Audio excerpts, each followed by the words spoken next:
Episode 1 The River is My Teacher. Observations from the Christ by Joel Reddinghouse. Before he learned what a classroom was, before he sat through a single Sunday sermon, Joel Reddinghouse was a student, but his teacher wasn't a person, and his desk wasn't a chair. His teacher was a river. Today we're talking about what nature teaches when no one's trying to teach you anything. We're talking about the Columbia and Snake Rivers, about duck hunting at dawn and fishing through a summer afternoon, and about the kind of knowing that lives in your hands and your chest before it ever makes it to your brain. This is episode 1 of our series drawn from Joel's memoir, Observation from the Christ. We are one.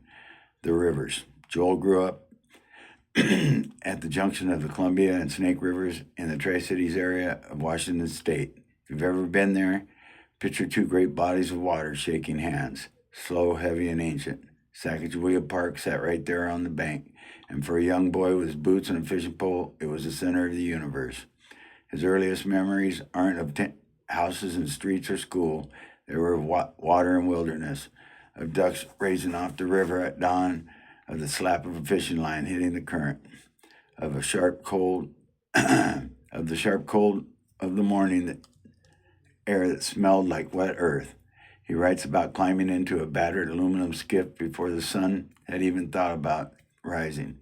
Someone's strong hand lifting him in, the metal cold against his legs, the motor coughing to life, and the river stretching out ahead of them in the dark. What the river taught. Here's what most people miss about the outdoor life when they romanticize it. It's not relaxing, it's demanding. A river doesn't care if you're tired or young or unprepared. It has its own rules. Joel talks about learning how to set decoys, spacing them just right so the ducks would actually come in. Too tight, and the spread looked unnatural. Too loose, and the birds wouldn't even bother circling. There was an art to it, passed down through calloused hands older than his own. He talks about silence, about how out on the water you don't talk unless you have to. You move slow, breathe quiet, and you wait. And in the waiting, the world becomes sharper. The distant sound of wings cutting the air. The way time slows when the ducks finally drop from the sky.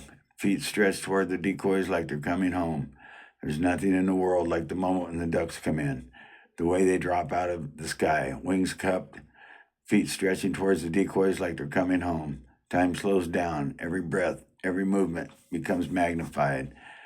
The first hard lesson. There's a moment in the memoir that stayed with me.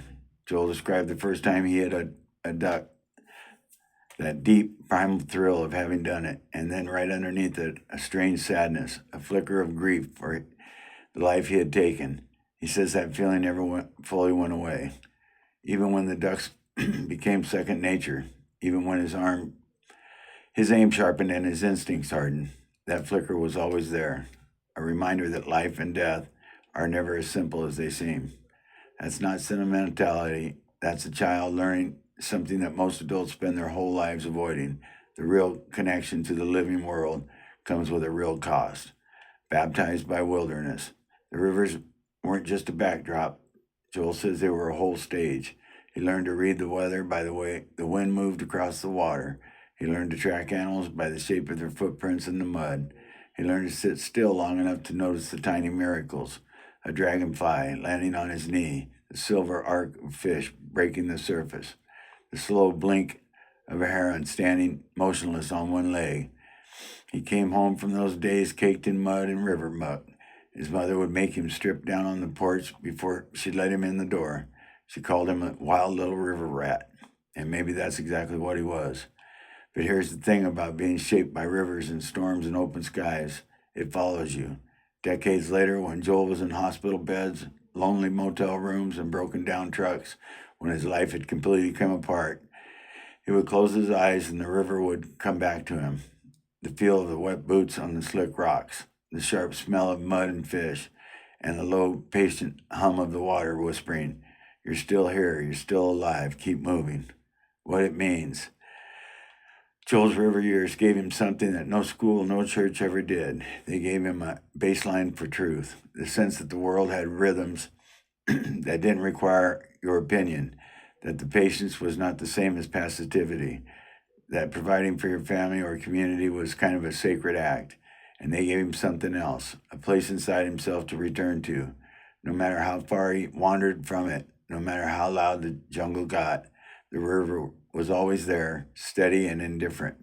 The groundedness learned before he could articulate it became the thread he followed home.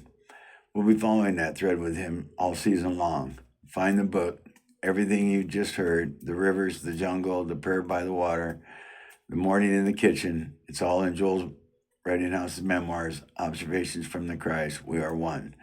This is not a clean redemption story. It's an honest, raw, sometimes funny, often painful account of a man who wandered for 40 years and found his way back, not to perfection, but to truth. You can find Observation from the Christ on Amazon right now. Just search Joel Redding House or head to amazon.com/search Joel Redding House or Observation from the Christ. Pick it up, read it slowly, and if it lands, share it with someone who needs to hear that they're not as far gone as they think. Thanks for listening. We'll see you next time.